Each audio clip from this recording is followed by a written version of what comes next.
Hi everybody, it's Dandruff with your news cartridge for Monday, March 5th, 2018. Welcome back from the weekend, and I keep forgetting on doing this. Congratulations to John S. for your comment here, pretty much summarizing what I had talked about during my end card, and it makes me feel great when I feel like I've made a positive change. So in return, how about a code for Tacoma? Be sure to check your YouTube messages. Before we begin with today's news, two quick reminders. The first is my break coming up between March 19th and the 23rd, and as always, timestamps and reference links for all stories can be found down below. We begin with a game that hasn't been center stage on my show here for a while now, and truthfully told, it's a slow news day, so we're going to talk about my favorite shooter, Rainbow Six Siege, because some big changes are coming. It all starts with Ubisoft changing what comes in the standard edition by including all 20 base operatives, and the starter edition comes with 6 instead of the usual 2. Weapon attachments will no longer cost renown to unlock, and unfortunately, Ubisoft will not be refunding it due to a technical limitation. They were able to offer refunds in the past when attachments were removed, just saying. And if you've played Siege,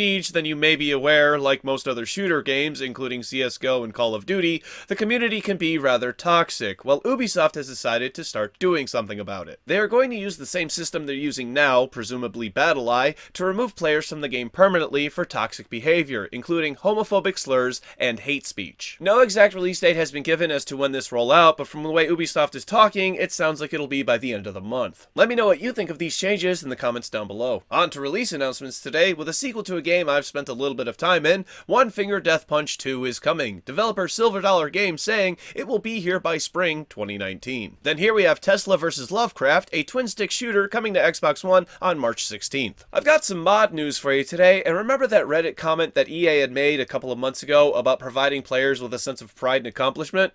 Yep, somebody made a mod of it. It's a simple reskin of the loot boxes, but very poetic, and a must-have mod. Here's a little bit more on Hearthstone, which recently had its rank play disabled and re-enabled last week. For some reason, Blizzard is still investigating something. Exactly what that is, they are not specifying once again, and haven't even acknowledged there's a problem yet. I'll be sure to keep you up to date as more details unfold. Moving on from there, Iron Galaxy, the studio we have to thank for the millionth release of Skyrim, has asked to be the ones to port Monster Hunter World to Nintendo Switch. Their CEO, Adam Boyes, tweeted out interest in porting the game, pointing out porting is exactly what their company does. Capcom previously said that porting Monster Hunter World to Nintendo Switch would be a challenge due to its visuals. Quickly before the last topic today, Ubisoft has just released a roughly half-hour movie as a prequel to Far Cry 5. Now, I personally have not watched this yet, and it comes complimentary with your Amazon Prime subscription. Currently, there is no way to watch it without a Prime subscription, and I really think it's in Ubisoft's best interest to release this on YouTube for everyone. Don't forget too, Far Cry 5 releases on March 27th. For our last story, changes to the guidelines Twitch had laid out last month took effect today. If you don't recall, the guidelines included stricter rules on clothing, hate speech, and harassment. Along with these comes Twitch saying they will moderate off-site conduct,